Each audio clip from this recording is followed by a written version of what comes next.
Good morning, good afternoon, good evening, whenever it is, wherever you are, welcome to the Good Values podcast. Now, this episode is really exciting for me. It's someone who I haven't spoken to before, as in through messages, because Peter Draws and Paul Heaston and John Mahoney and people like that, I've messaged with them several times before I actually arranged an interview. Whereas this guest I hadn't. I reached out, he was immediately very generous with his time, very accommodating. And when I edited this episode, it was such a joy to include his artwork, which is fun. It's brilliant. It's really amazingly well drawn, really meticulous, but really creative. And it was, as a conversation, I thought it was hilarious. I know that you're going to enjoy it. This is part one of my conversation with Scott Teplin.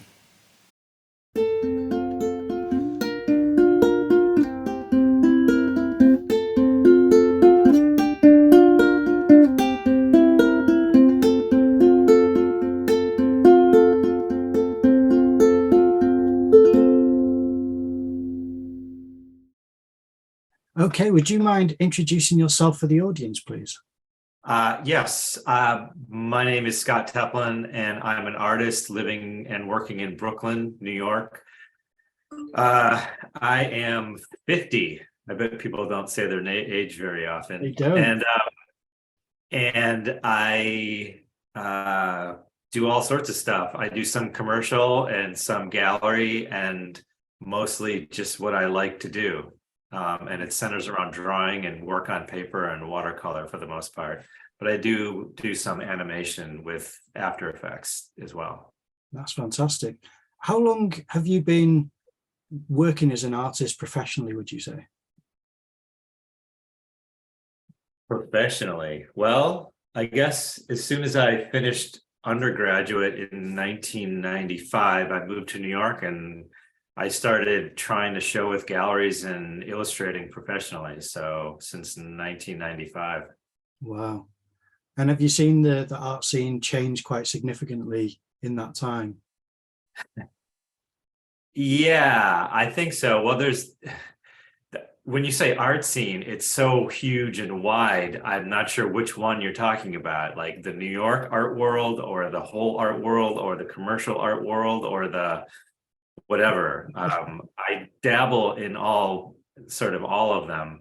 And yeah, I mean, I've even stepped out of them and stepped back into them on purpose.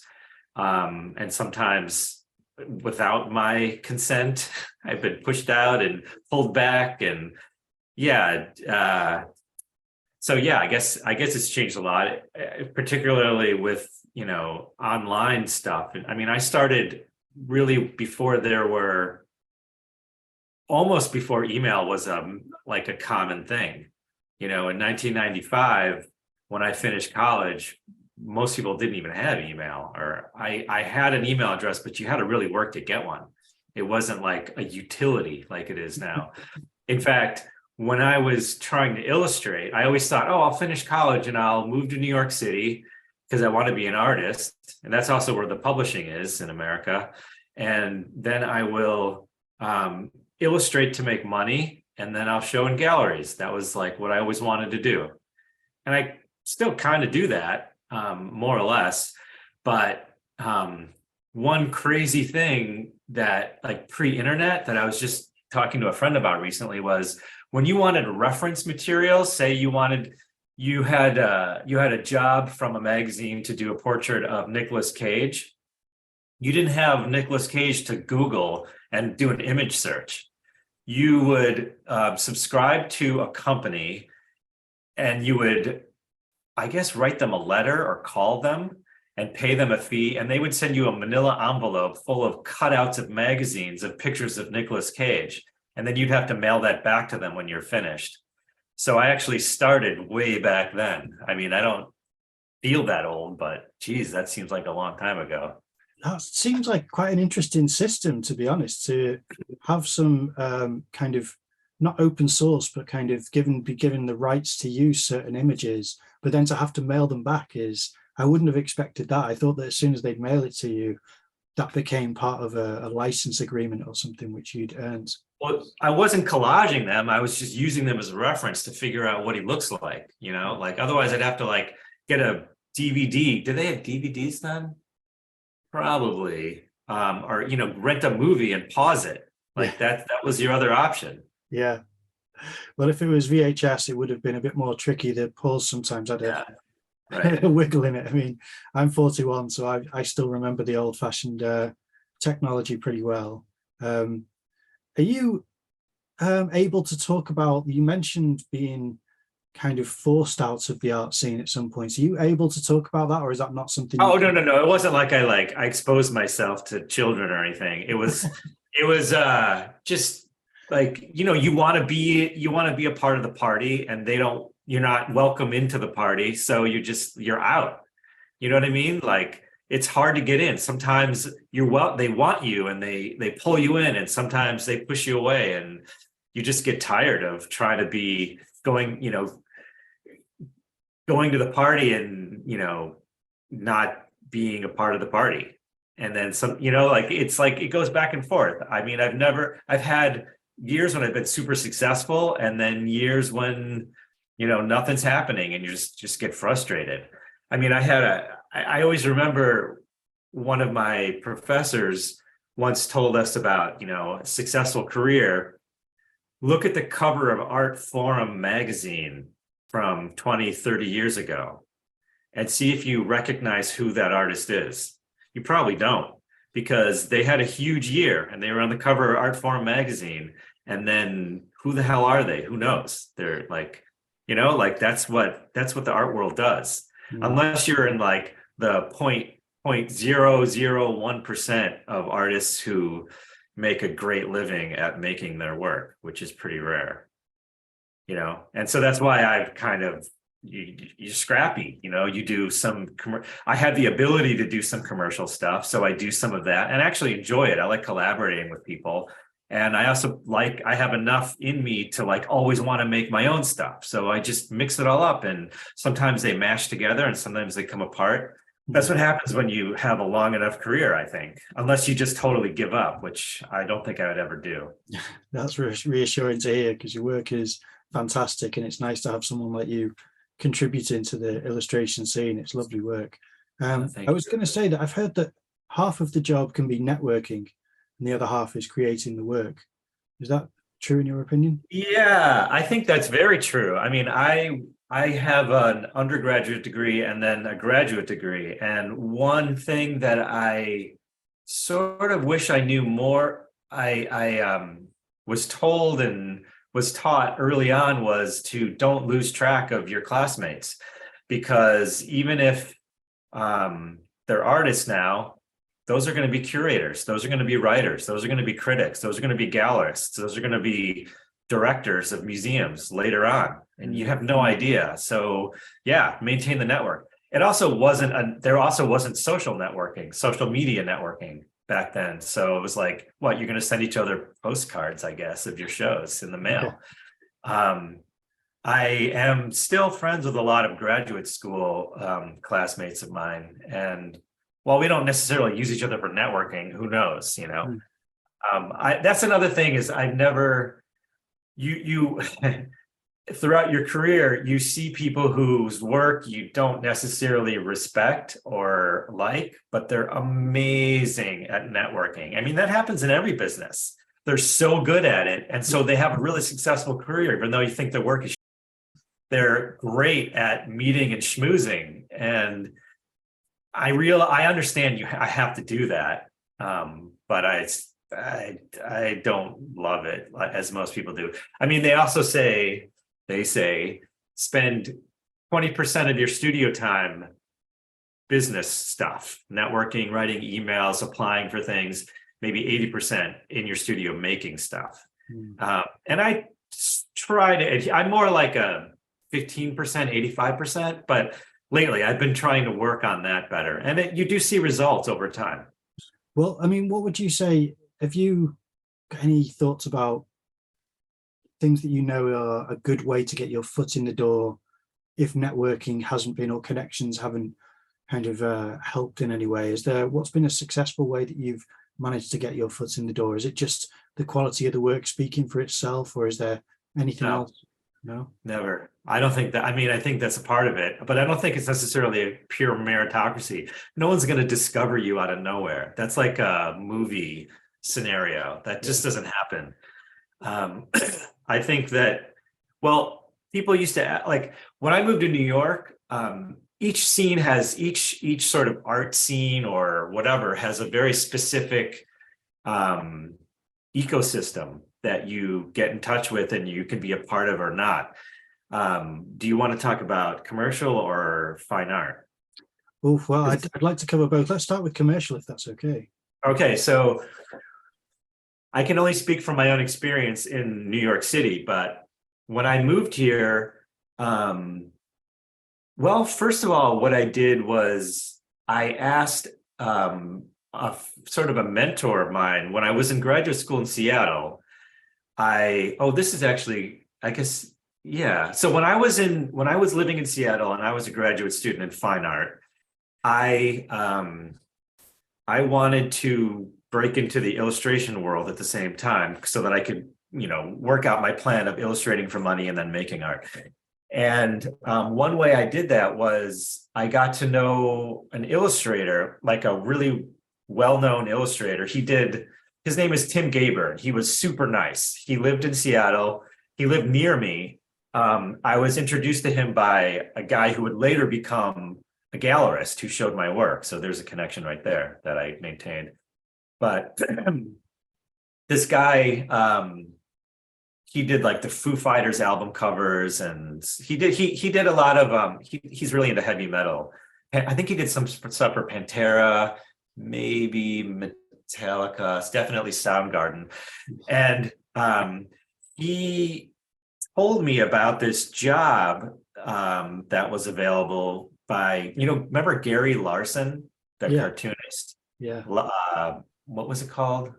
The Far Side? Yeah, that's right. Yeah. And he quit, but he was amazing. Like everything he did was funny and his artwork was great. I loved him. Mm. He was publishing a children's book called There's a Hair in My Dirt. And they were looking for a colorist, someone to watercolor Gary Larson's drawing for the book.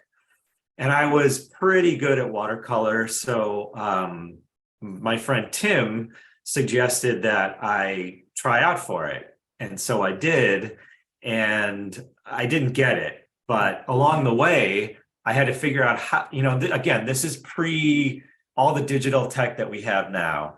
How do I get Gary Larson's drawings onto watercolor paper so that I can watercolor them and show them to the publisher so that I can potentially, get hired for the job.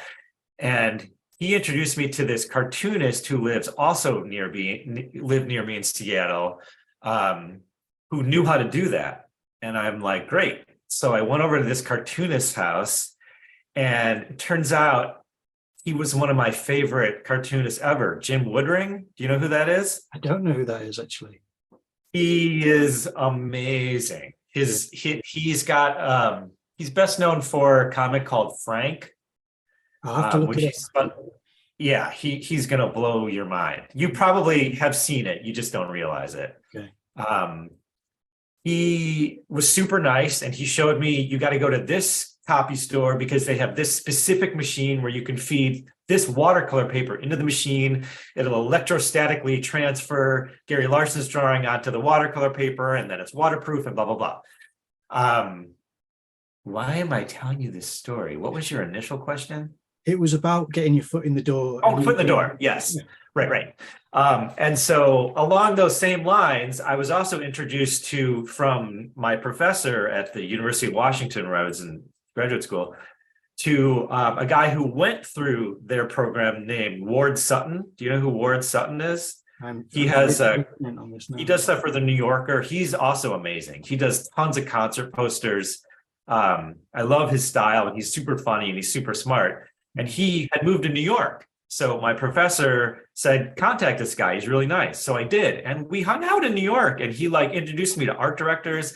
I got into Rolling Stone magazine because of him right when I moved to New York, and Entertainment Weekly and all these magazines because of that. So it's just,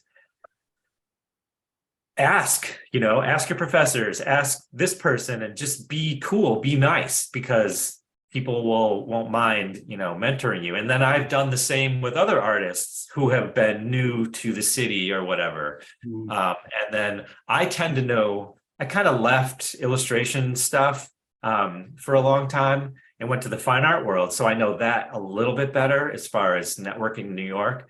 Um, but yeah, I'm losing my train of thought because I'm Well, I talking can so much. imagine. Well, we did start with commercial, and you asked me if it's commercial or fine arts. And I've last year just completed my BA in fine arts, and I can imagine it's quite a Congratulations. different. Thank you. It was a baptism by fire, I can tell you. But I can imagine it's quite a different community, and with different obstacles and different personas to try to negotiate in the fine art world than it is in illustration. Is that your experience?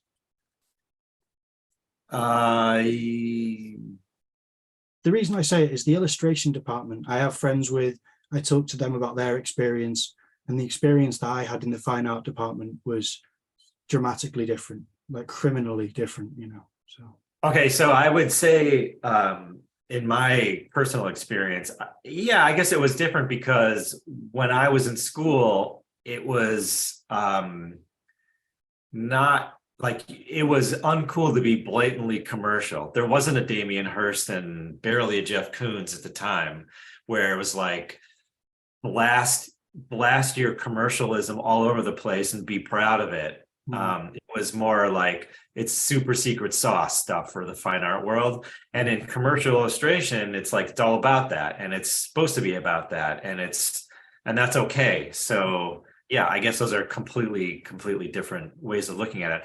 I think now it's a little different. A lot of MFA and BFA programs in universities here have programs on artists in the marketplace type situations where you realize that stuff's really important and you've got to be a part of that.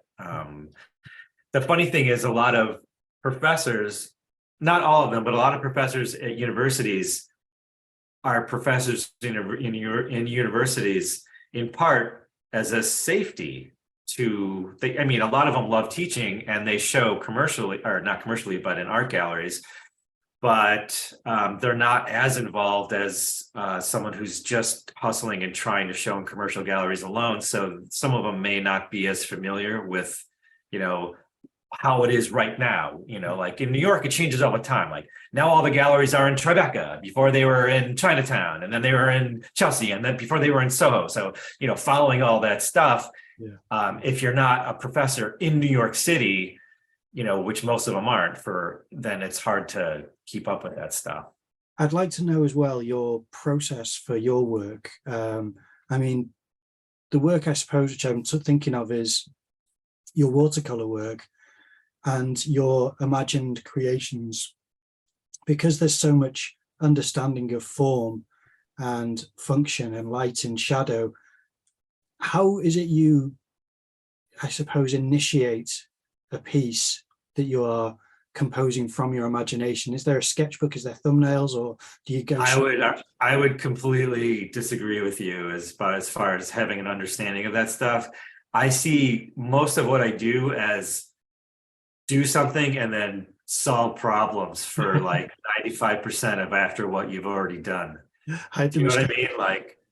mean? You try to make something, you're like, oh, this doesn't work, until you finally get it to work. But no, but so going back to the origins a little bit, when I first moved to New York, I mean, I will explain, but since this is somewhat long form, I feel like I can tell you the whole story. Yeah. When I was an undergraduate there at my school at the University of Wisconsin in Madison, there was a large contingent of book artists. Are you familiar with the book artist or artist books? As in coffee table books, the kind of art books that way, or No, that's why I asked. It's a form of art in and of itself. Can be a single object or a small edition of books, but it's like the same as a painting, but it's in the form of a book. So what differentiates it from perhaps a painting is you touch it. You as a viewer can be a part of it. You can feel it. You can go, and it's also got a sense of timing. and space, because you're turning the pages and you can go backwards, you can go forwards, and there's a narrative component to it, maybe stronger than a single painting or a drawing or a sculpture, right? So it's almost closer to animation than it is to a single drawing. And so there's a famous professor there who's since passed away, Walter Hamady, who some universities sort of just like birth these huge amount of students who are all doing stuff similar to him, right? Because he's so influential, he's such a great teacher and an amazing artist. Well, I didn't even know that existed when I was in school there. And when I moved to New York, I got to know other artists who happened to be from my same school. I was in a drawing class with one of them once, and that's how I got to know these artists, book artists. And they all bind their own books, and they collaborate. They all make artist books together, and they all collaborate together. And together we started a book collective that still exists today, but I'm not a part of anymore. And I was working at an art supply store at the time, and so I had access to tons of paper and different pens and inks. And so I would fill like crappy commercially made sketchbooks it was a pretty slow, sleepy book art supply store. I kind of hide behind the counter and not really help the customers very well, because I was like playing with all the art supplies. And I would fill these books so quickly. I'm actually looking at two of them right now. I'll show you. Oh, please. That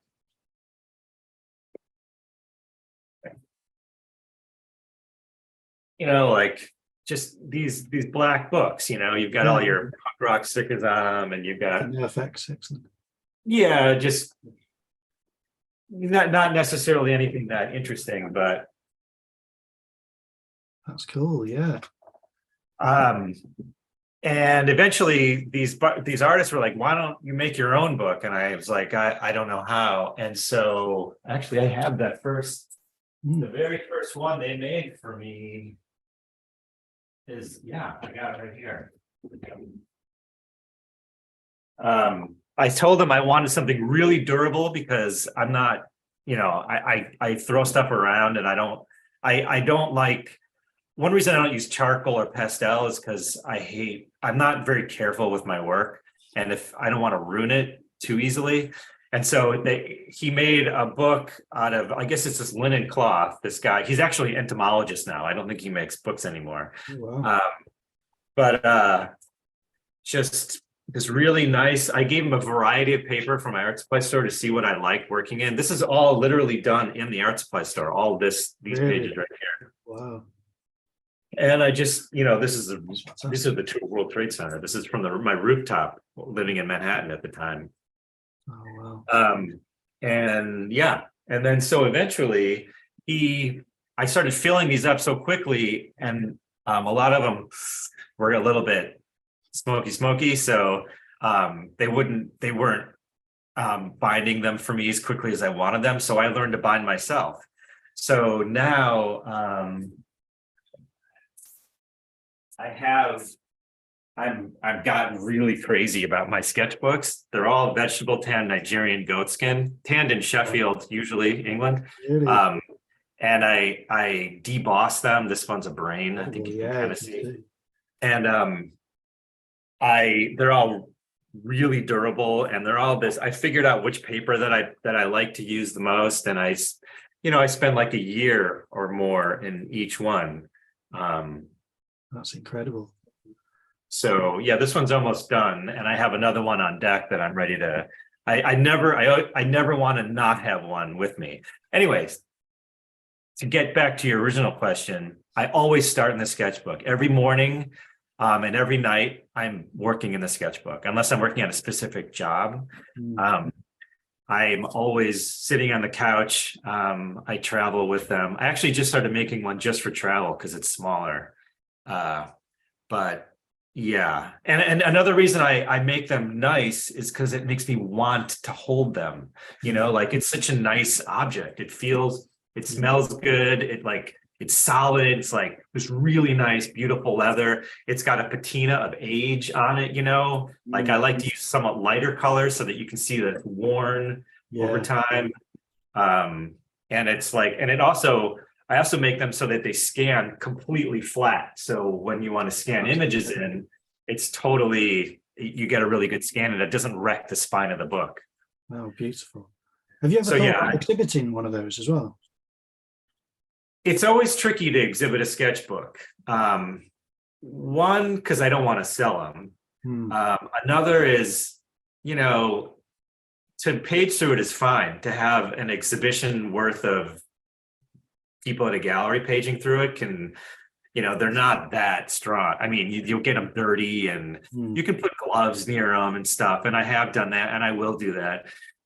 Now that we're in an age where you can pretty much make a display where you can digitally turn, like they do in museums now, you can turn the pages of a sketchbook digitally and you get a high enough resolution but it's still not the same thing. No. Yeah. But I do make one of a kind artist books too, where it's made specifically for that. Like I still make my own artist books so that let's see, sorry for going off camera. No, it's fun. So this is one I made a little while ago. Brick pipe. But so this is the box that the book is in. Clamshell box. And so the pages are like you cut through the pages. That's incredible. And you can't necessarily do that, and you can't see them in motion when you have a single drawing on a wall. No, you'd lose a lot digitally, I think, with the kind of tangible that you have turning the pages. And it becomes an experience for the viewer, they have ultimate control over the viewing experience. So when was it? I mean, with your process starting in the sketchbook, which is obviously perfectly logical for most artists, I kind of struggle with that process, but I was fortunate enough to be taught the theory behind watercolor. How long ago was it that you learned, and who was it who taught you how watercolor works? Because some people say that it is the hardest medium to actually use.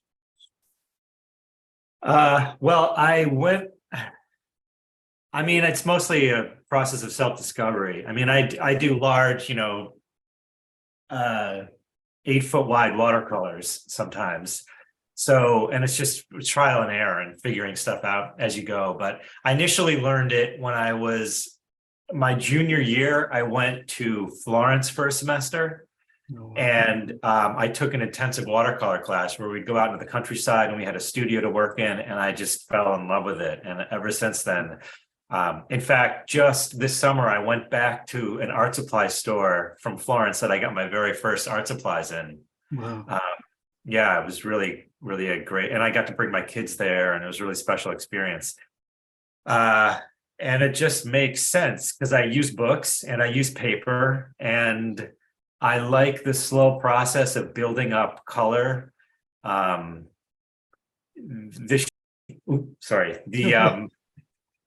bad parts of watercolor don't outweigh the good parts. And by that, I mean, you can't sell watercolor as much as you can sell a painting for.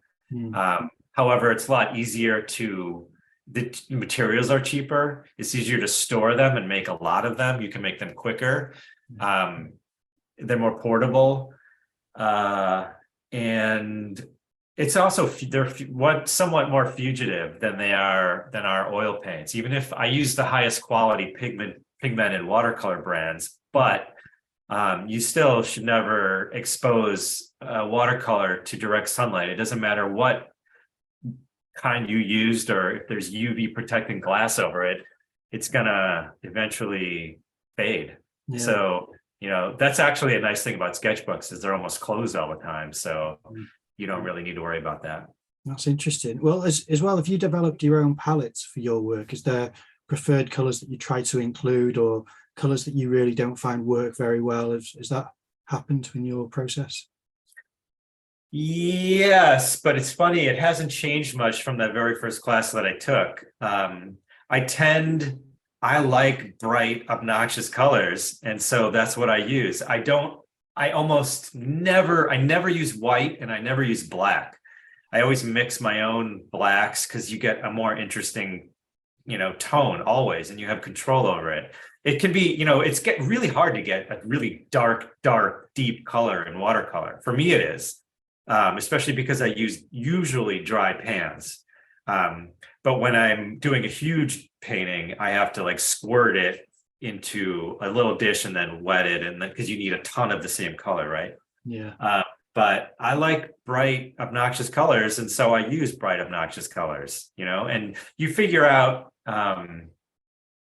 early on how to push those colors out, without making them muddy. I mean, that's really the trick, right? Is to prevent them from getting muddy, but keep them super, super bright. I mean, that's what I like to try and do anyway. Yeah. Well, another thing, and it may not be correct, but my experience with working around cats is, and I've seen on your Instagram that you have a cat, is that your odd piece will have a paw print on it. Have you got pieces out there with a paw print included? It's not so much paw prints as it is, you can see evidence of there being a hair on the wash, and then the hair can drag some of the colors with it, like a cat hair or something. Yeah, that can be annoying. Yeah. But I wouldn't trade it anyway. Like he's No, like I my know. buddy. Yeah. Okay, so that is part one of my conversation with Scott Teplin done. I thought that was such a funny interview. I loved how he kept just getting up to show me things. He was just saying, I've got this sketchbook, and just, you've seen it, but so funny. And that's kind of what he's like. He's got this great energy about him where he wants to share this great information. And I thought it was a really good conversation. More of that amazing insights next week. So tune in on Friday and support Scott on his on his not just Instagram, but on his social media links, which I'm going to leave in the description below. He's a fantastic artist. He's been part of books that he's published. He's done gallery exhibitions. He's got great social media accounts. So check out his work, support him if you can, and please tune in for next week's episode for more of this type of conversation. If you can support the channel, I'd really appreciate it. All it takes is leaving a like, maybe comment down below, subscribe to the channel, that's the important one. If you can, ring the notification bell so that you can stay updated with different uploads, because I do different videos. I do tutorials, entertainment art videos. I sometimes do bits of vlogs of the place where I live, which is very beautiful and has great art galleries. I'm doing these artist interviews, and I've got a new formats which I have already started with several episodes, and I'm looking forward to showing and sharing with my audience. So if you can ring the notification bell, it will keep you updated with these types of uploads. Share this with friends and family, because I really want the channel to grow, and with your help it can. And I will see you in the next episode.